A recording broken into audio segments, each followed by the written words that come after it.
Today on Meat Revival, breaking down a ribeye steak for competition and home cooking.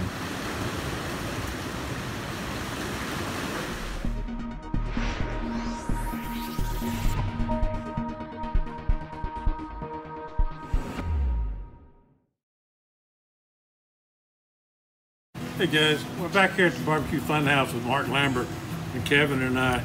Today, Mark is going to show us a little bit about this steak cooking thing that's going on. This has exploded, has it not? Man, I'm telling you, these guys have they have over 300 sanctioned cook-offs already paid and booked for this year. Is that not crazy? It came out of nowhere. I mean, it's 2013, or no, I'm sorry, it was like 2014. Yeah. When this thing came on, it really had a huge impact at MBBQA in San Marcos, Texas. It's when it all just kind of blew up. And everyone, including the barbecue world, immediately saw how cool it was, the Steak Cook-Off Association, that you could spend, 25% of the money that it costs to go barbecue, and about 1/10 of the time and resources, right? Just as much payback in the way of prize money and all that, which is a good thing, and it's fun. Yeah, that's cool. So, what Mark's going to kind of show us here, this is a whole ribeye that you have out here. Yep. And it's not just about going and getting the steak and cooking it, turning it in. There's a little bit of science to it. Yeah, if you're just cooking the steak in the backyard, you can go and pick out a steak, you can cook it, it's great, right? I mean, cook a good steak and a few good sides. But when it comes down to competition, as we all know, the devil's in the details. That's right. So, okay, so if you do an SCA contest, how do you know?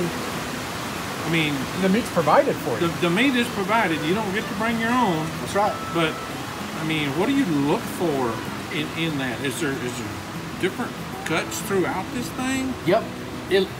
That's the way a lot of people want to treat this, like it's one piece of meat and it's all the same from one end to the next. But this is off the side of the cow, right? Right. Or actually the top and the side of the cow. This is a whole ribeye loin. The way SCA works is you lay all of the steaks, the cut steaks out. They're supposed to be 1 3/8 inches thick, and they're going to typically be about 14 ounces. They lay them out on the table, and everyone draws a number, and you line up according to your number, and you go through, and you have to pick a steak out. So it helps to know what you're looking for. What to look for in a good steak, because you get 30 seconds to pick a steak. Oh, wow. You line up in reverse order, and you go in to pick your other steak. So you get 2 steaks. So whoever was first is last. First time, he's last the next time. Right, so it's not terrible to be in the middle. It's not terrible to be last. Right, okay. Because if you're last, you get to pick both steaks at the same time. Right. You get a little more time. So as everyone approaches the steak table, everyone's always on their tiptoes, and they're looking around to see, and you're hoping, you got your eye on one, but you don't want to look at it. Yeah. Because if you look at it too long, somebody's going to pick it. Somebody's watching you watch it. So, yep. Yeah. So you got to pick your steak out and be covert about which one you want. But here's the deal. Not everyone has the same knife skills, or the same skill set, or the same experience level to treat the best steak and get the same results as you can out of the worst steak.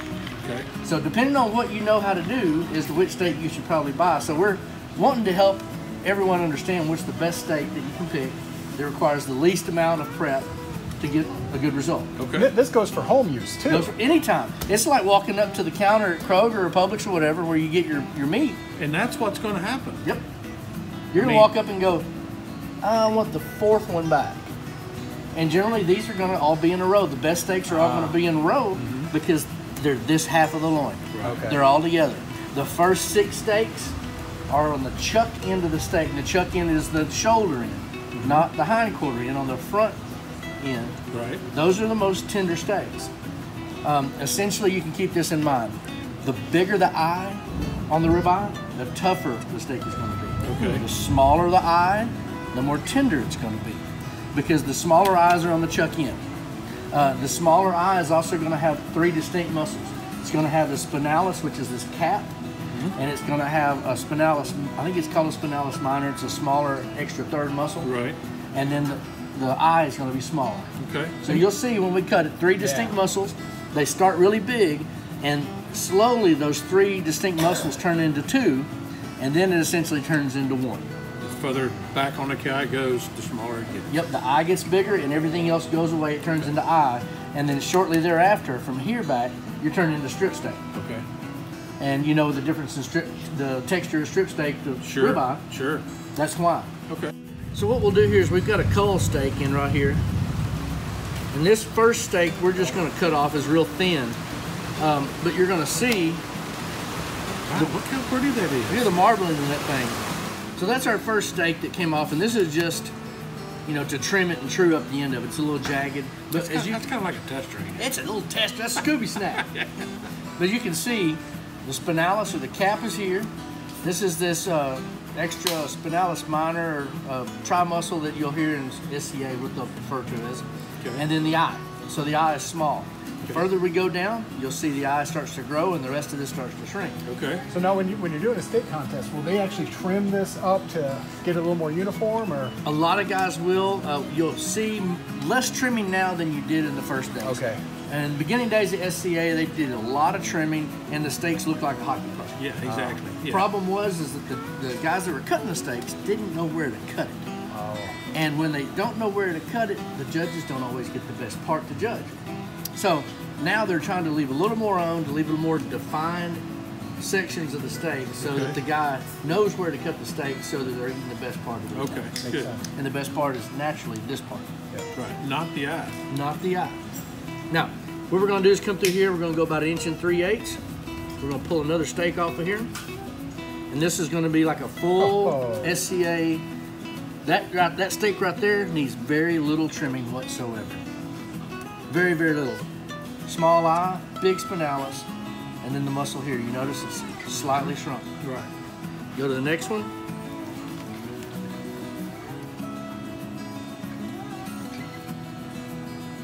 There we go. Getting a little smaller. Yep. Slowly, and a little smaller with each cut. And with each cut, wow, those are beautiful steaks. They are pretty. A little smaller each time, right? So we're gonna go through here and make sure we get our good cut. Uniform thickness is key.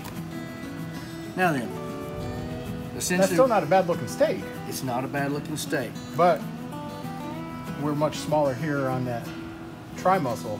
That's right. So here's our cull. We'll move it out of the way so we can get all of our first 6 steaks. The first 6 steaks are the best ones, okay? The last one you'll see here.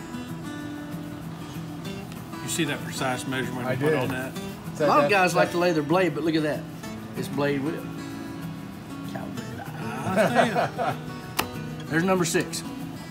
So, So counting the call, we run 6. yep, you count the cull and run 6 steaks in.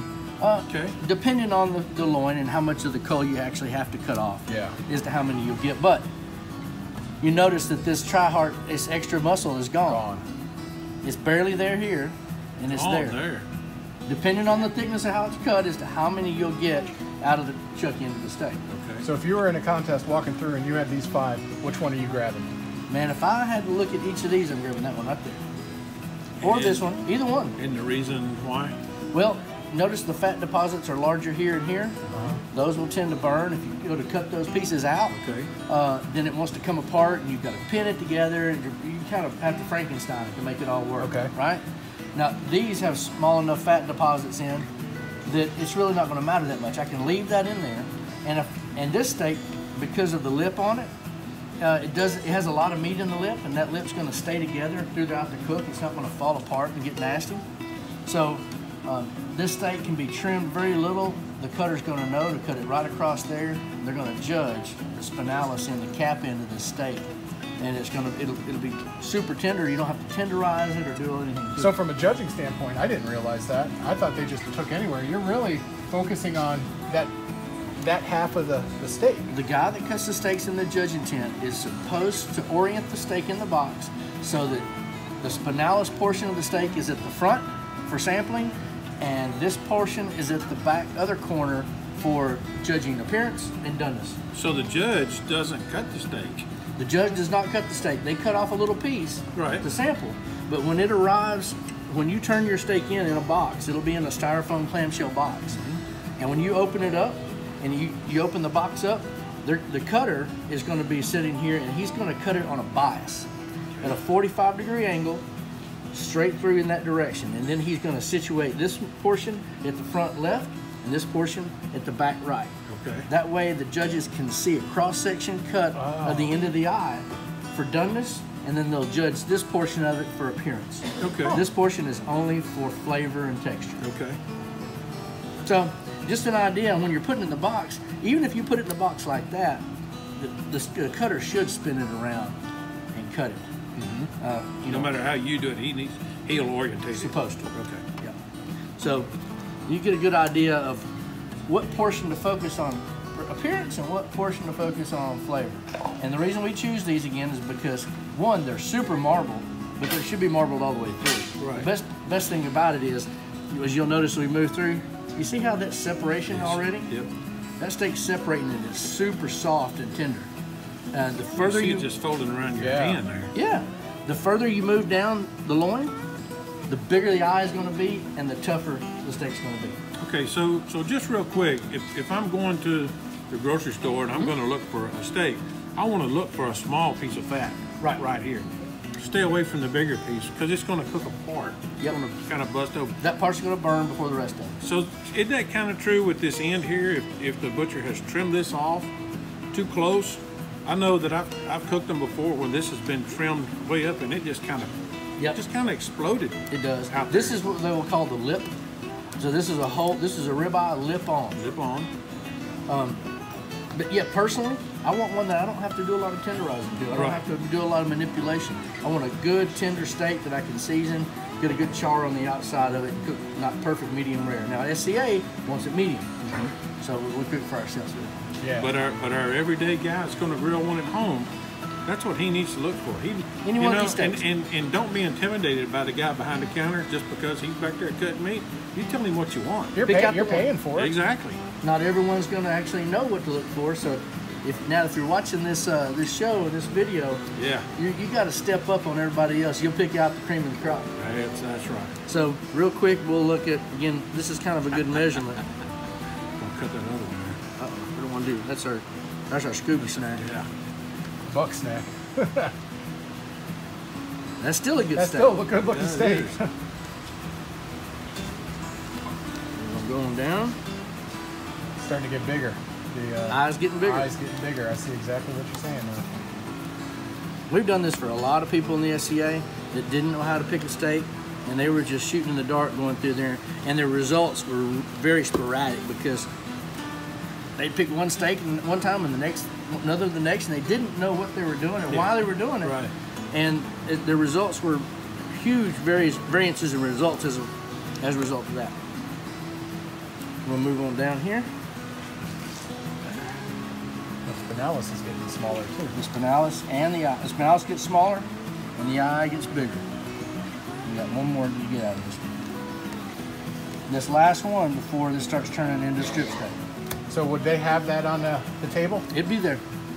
You'd be there to choose from. Now, are there only enough steaks for 2 per person? Do they have extras? Or? They do. Okay. The organizers are usually instructed to keep between 15 and 20% extra available for everyone to choose So from. whoever's number 1 getting that last pick isn't going to be stuck with.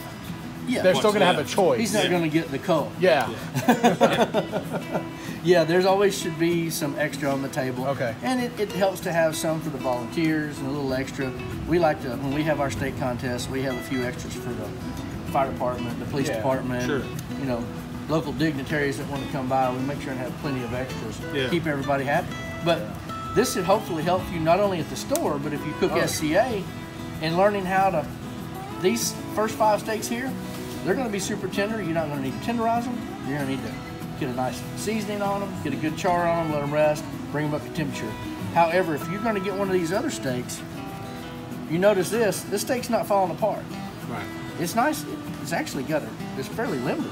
But you also notice it has a lot of connective tissue and sinew, like gristle, if you will. Yep. That little clear line of gristle. There's not a lot worse than taking a bite of steak and get a mouthful of gristle. Where these have a very nice white fat to them. Those don't have any gristle. No. But see, you'll notice once you get to this steak, once like you a get to clear this vein. number 6, the gristle begins to grow, Starting in, and the gristle grows and gets gradually larger amounts of gristle as it moves down. Now, I will tell you that most of the times that I have judged, judges will cut around that. They won't eat it on purpose. They'll cut around it. Some judges don't know any better. If they're cutting around that, where are they going? Just this side of it? Yeah, they'll just cut a piece off the edge of it there so they don't get the gristle. If they see it, they'll cut around it. Okay. Problem is that you get a judge who doesn't know any better, and they cut it and they're like, wow, this is a tough steak. They're in the gristle. So do your best to learn how to not have the judge have to worry about thinking about what bite to get. I understand. They've got a huge portion here to choose from and don't have to worry about gristle, right? Yep. Once you get down here, the spinalis is small and the gristle's real tight into it. And also this eye is a lot tougher than it is on the chuck in. Right. You'll notice that the marbling actually gradually reduces as well. Yeah. So by marbling, you're talking about these white flecks and markings in it. If you look at them, you'll see it. It's almost like it moves from a prime down to a choice. Absolutely. It's one whole cut of meat, but it's not the same steak. Yeah. So, end of the day, you want to look for marbling. You want to look for a chuck-in ribeye. If you happen to have to get one of these, a little tenderizer. They make tons of different types of tenderizers. You can use forks to tenderize it and poke it and help loosen it up. They make jacquard tenderizers. They make lots of different ones that just poke holes in the meat and help break it down. And that's what you'll have to do if you haven't had to have one of these steaks. Right. In order to get it to this quality, requires a little labor and a little experience. Yeah. Okay. Well, I mean, that's awesome. I mean, I think you've taken the everyday guy and we've shown him how to be a steak competition cooker if he wants to be. Absolutely. Oh, I've learned. But you made him a hero in the backyard from right there, you know. So that's pretty cool. That's We're going to come back in a minute and we'll re-season up. We'll season these steaks and get them all ready for the grill. How's that? We'll be right back. I'm hungry. Thanks for checking us out today on Meat Revival. If you like what you saw, be sure to hit the subscribe button and ring the bell so you can get all the latest updates. If you have any questions or comments, be sure to leave them below. We'll see you next time.